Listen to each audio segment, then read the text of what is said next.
अपने हाथों को टच कर लो, अपनी स्किन को देख लो, जिस चेयर पे तुम बैठे हो या बेड पे बैठे हो उसे फील कर लो and it feel solid, right.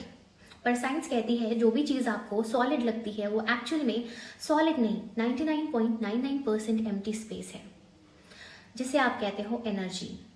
So welcome to the quantum field. आज हम बात करने वाले हैं क्वांटम फील्ड और मैनिफेस्टेशन के बारे में। तो वीडियो को आगे बढ़ाते हैं, उससे पहले चैनल को सब्सक्राइब कर लेना। इस वीडियो का लाइक टारगेट रखते हैं 100। कमेंट में अपनी लर्निंग ज़रूर शेयर कर देना।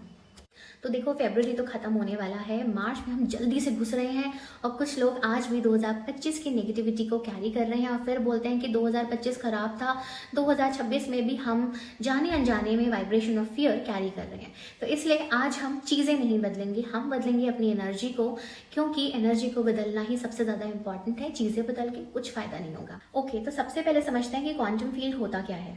तो स्कूल में हमने पढ़ा था कि हर एक चीज़ एटम से बनी है, लेकिन अगर आप एक एटम को झांक कर देखोगे कि उसके अंदर क्या है, तो वहाँ है 99.99% एम्प्टी स्पेस। वहाँ कोई भी सॉलिड चीज़ नहीं है, वहाँ है सिर्फ एनर्जी वाइब्रेशंस। इसका मतलब आपकी बॉडी, आपका बैंक बैलेंस, आपका घर, आपकी कार, आपके पास जो भी आपके आसपास के लोग, ये सब कुछ सॉलिड नहीं है, ये सब माइक्रोस्कोपिक लेवल पे सिर्फ एक एनर्जी है। तो क्वांटम फील्ड एक बहुत बड़ा ओशन ऑफ इंफॉर्मेशन है, जहाँ पे सारी पॉसिबिलिटीज़ वेव के रूप में तैर रही हैं। इसको ऐसे समझो कि एक फ्रिक्वेंसी में आप एक स्ट्रगलर हो और दूसरी फ्रिक्वेंसी में आप सक्सेसफुल हो, और दोनों ही फ्रिक्वेंसी इस क्वांटम फील्ड में अवेलेबल है। तो अगर आज आपकी लाइफ में प्रॉब्लम है तो मेरी इस लाइन को बहुत ध्यान से सुनना, क्योंकि आपका ये प्रॉब्लम वाला फ्रिक्वेंसी भी अवेलेबल है और आपका सक्सेसफुल वर्जन भी अवेलेबल है। अब आप क्या चूज़ करते हो? आपको सक्सेसफुल बनना है तो आपको उसी फ्रिक्वेंसी पे टैप इन करना पड़ेगा। आपको वही स्ट्रगल वाली ज़िंदगी, वही स्ट्रगलर वाला फ्यूचर सेल्फ चाहिए, तो आप इसी वाली फ्रिक्वेंसी पे रहना पसंद करोगे। अब इसको समझना, ऑब्जर्वर इफेक्ट, यानी आपका जो फोकस है वो ही सच है। तो साइंस में एक बहुत ही बड़ा एक्सपेरिमेंट हुआ था जिसे कहते हैं डबल स्लिट एक्सपेरिमेंट। तो इस एक्सपेरिमेंट ने साबित किया था कि जब साइंटिस्ट किसी पार्टिकल को ऑब्जर्व करता है तो वो पार्टिकल वैसे ही बिहेव करता है जैसे साइंटिस्ट एक्सपेक्ट करता है। तो मैनिफेस्टेशन भी इसी पर काम करता है, यानी कि जहाँ पे आपका बार बार फोकस जा रहा है, आपकी लाइफ उसी तरीके से चीज़ों को अट्रैक्ट करने लग जाती है। तो जब आप बार बार कह रहे हो मेरी लाइफ में ये भी बुरा है, मेरी लाइफ में ये प्रॉब्लम है, मेरी लाइफ में ऐसा हो रहा है, यानी कि क्वांटम फील्ड में आप उस बुराई पर ही फोकस कर रहे हो, आप उस बुराई को ही ऑब्जर्व कर रहे हो। तो वो जो पार्टिकल है जिस पे आप फोकस कर रहे हो वो वैसा ही बिहेव करेगी जैसा आप एक्सपेक्ट कर रहे हो। तो आप समझ लीजिए कि अगर आपका फोकस बुराई पर है तो आपकी लाइफ में बुराई ही आएगी, क्योंकि क्वांटम फील्ड आपको वही सॉलिड रियलिटी बनाकर देगी। जिस दिन आप अपना फोकस पॉसिबिलिटी पर लेकर आते हो, उस दिन क्वांटम फील्ड आपके लिए एक नया एटम बनाना शुरू कर देता है। तो जब अगर इतना समझ चुके हो आप, तो अब बारी आती है how to command this quantum field, यानी कि हाउ टू मैनिफेस्ट। सो अब आप मैनिफेस्ट कैसे करोगे, आप इसको समझोगे। Number 1 is thought is the signal. So आपका दिमाग ना एक रेडियो स्टेशन की तरह है।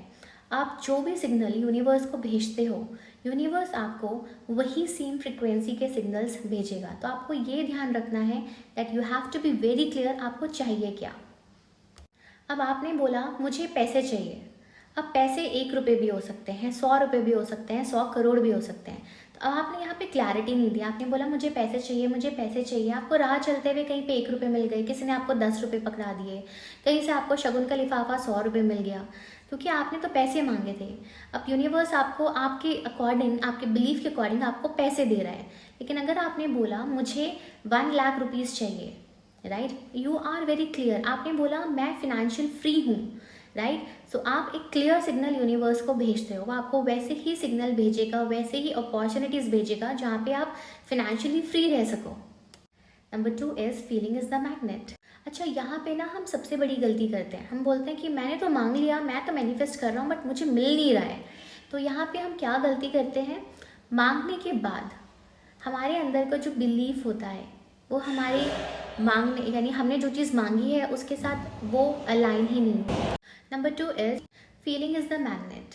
अब यहाँ पे हम सबसे बड़ी गलती करते हैं, हम बोलते तो हैं कि मैं तो रोज़ मैनिफेस्ट कर रहा हूँ, मैं तो रोज़ यूनिवर्स को मांग रहा हूँ कि मुझे ये चाहिए, मुझे वो चाहिए, लेकिन अंदर से आप लैक का सिग्नल भेज रहे हैं। जैसे आपने बोला कि आई एम रिच, आप एफर्मेशन बोल रहे हो, I am rich, I am rich, I am rich, या फिर I am happy, I am happy, I am happy, लेकिन आप अंदर से बार बार आपको लगता है कि नहीं यार, मैं डिज़र्विंग नहीं हूँ, लोग मुझे वो रिस्पेक्ट नहीं करते हैं, या मेरे पास वो स्किल्स ही नहीं है कि मैं कुछ कर सकूँ, मेरे पास तो इनफ टाइम ही नहीं है कि मैं पैसे कैसे कमाऊँगा।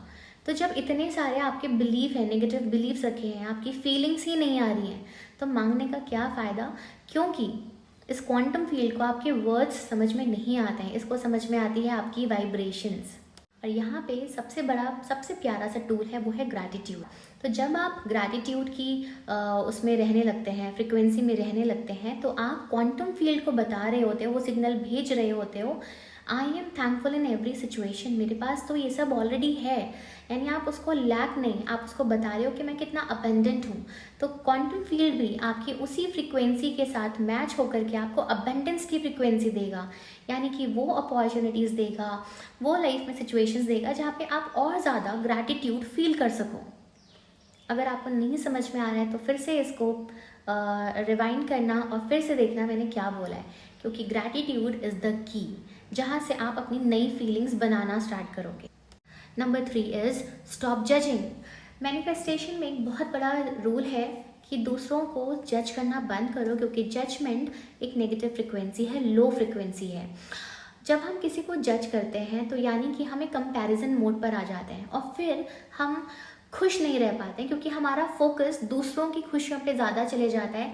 वो ऐसा खुश क्यों है, उसके पास तो कोई बर्डन ही नहीं है, उसके पास तो कोई रिस्पॉन्सिबिलिटी नहीं है। उसके बाद हम अपनी प्रॉब्लम्स को इतना बड़ा करके देखने लगते हैं कि जितनी रिस्पॉन्सिबिलिटी मेरे ऊपर है उतनी तो किसी पे नहीं है, जितनी प्रॉब्लम्स हम पर आई है उतनी किसी पे आई होती तो वो तो पता नहीं कैसे ही हैंडल करता। जितना हमने सहा है उतना तो किसी ने नहीं सहा है। यानी कि आप यूनिवर्स को बता रहे हो कि देखो मेरे पास कितनी सारी प्रॉब्लम्स हैं, तो यूनिवर्स आपको और वो सिचुएशन देगा जहाँ पे आपके पास और ज़्यादा रिस्पॉन्सिबिलिटी और ज़्यादा बर्डन होगा। तो जितना आप अपनी एक फ्री एनर्जी देते हो कि नहीं सब कुछ फ्री है, सब कुछ ईजी है, क्योंकि हर कोई अपनी अपनी लाइफ में ना स्ट्रगल कर रहा है। तो दूसरों को जज करने से पहले आप ये समझो, आप उतना ही जानते हो जितना आप अपनी लाइफ में जी रहे हो। आप अपने ही कुएं के मेंढक हो, हर कोई अपने अपने कुएं का मेंढक है। आपने कभी भी दूसरे कुएं को झाँक कर नहीं देखा है, तो ना ही झाँक कर देखना चाहिए। आप अपने कुएं को देखो, अपने कुएं को साफ करो, अपने ही कुएं को एक ओशन बनाओ जहाँ पे सारी पॉसिबिलिटीज़ अवेलेबल हो। तो स्टॉप जजिंग, क्योंकि हम 2026 में एंटर कर चुके हैं, तो अपने आप को एक विक्टिम नहीं, एक ऑब्जर्वर बन करके देखो। लोगों को ऑब्जर्व करना स्टार्ट करो, अपनी लाइफ को ऑब्जर्व करना स्टार्ट करो। इस 2026 को ऑब्जर्वर इफेक्ट के साथ देखना शुरू करो, क्योंकि इस क्वांटम फील्ड में आपका परफेक्ट पार्टनर, आपकी परफेक्ट जॉब, आपका परफेक्ट हाउस, आपका परफेक्ट पार्टनर, आपका परफेक्ट ड्रीम, सब कुछ अवेलेबल है। आपको सिर्फ उस फ्रिक्वेंसी के साथ अपनी फ्रिक्वेंसी को मैच करना है। तो इसीलिए अपने आप को अपनी पास्ट की कहानी सुनाना बंद करें, क्योंकि जब आप बदलते हो राइट, तो आपका क्वांटम फील्ड भी बदलता है। अपने आप को फिर से रीप्रोग्राम करो, फिर से एक रीस्टार्ट करो, अपनी लाइफ को एक नया चांस दो कि वो नए एटम्स बनाना स्टार्ट करें। ये जो बातें मैंने आपसे बोली हैं ये बहुत ही सिंपल है, लेकिन अगर आप इसको समझ गए और रोज़ इसको आपने इम्प्लीमेंट करा तो आप अपनी लाइफ में देखोगे कि कैसे छोटे छोटे से मैजिक एक्सपीरियंस आपकी लाइफ में हो रहे हैं। मैं हमेशा बोलती हूँ मैजिक में बिलीव करो, क्योंकि लॉजिक किल्स मैजिक। लॉजिकल रह के आप ज़्यादा कुछ नहीं पा पाओगे। और क्वांटम फील्ड में ये एक रहस्यमय दुनिया है जिसके बारे में किसी को नहीं पता है पूरा सच। तो हम जितना भी जानते हैं उस रहस्यमय दुनिया से हम जितना ले सकते हैं, लेने की कोशिश कर सकते हैं कि इसमें जो भी है पॉसिबिलिटीज़ हैं, पॉजिटिव पॉसिबिलिटीज़ हैं, वो हमारी लाइफ में आ जाए तो हमारी लाइफ पूरी चेंज हो जाएगी। तो 2026 को एक बार फिर से मौका दें कि कैसे आप अपनी लाइफ को रीस्टार्ट करके नया सा कुछ जी सकें, फ्रेश। रोज़ अपने आप को नए नए मौके दीजिए कि कैसे मैं खुद को रोज़ बदल सकूं। रोज़ अपने आप से सुबह क्वेश्चन कीजिए कि कैसे आज मैं अपना लाइफ को बदलने के लिए एक स्टेप ले सकता हूं, वैसी क्या चीज़ है जो मेरी लाइफ को इम्प्रूव कर सकती है। जब आप स्ट्रॉन्ग क्वेश्चंस पूछते हो तो आपको स्ट्रॉन्ग आंसर्स मिलने लगते हैं। अगर आपका क्वेश्चन ही ख़राब है, आप खुद से बेकार ही क्वेश्चन पूछ रहे हो, तो आपको आपके आंसर भी सड़े हुए मिलेंगे। आई होप आपको ये समझ में आया होगा और मैंने बहुत ही सिंपल सी लैंग्वेज में आपको ये समझाया होगा। अगर आपका कोई भी डाउट है आप नीचे कमेंट में लिख सकते हो। ऐसे ही और अच्छे अच्छे वीडियोस के लिए सब्सक्राइब कर लीजिएगा। Thank you.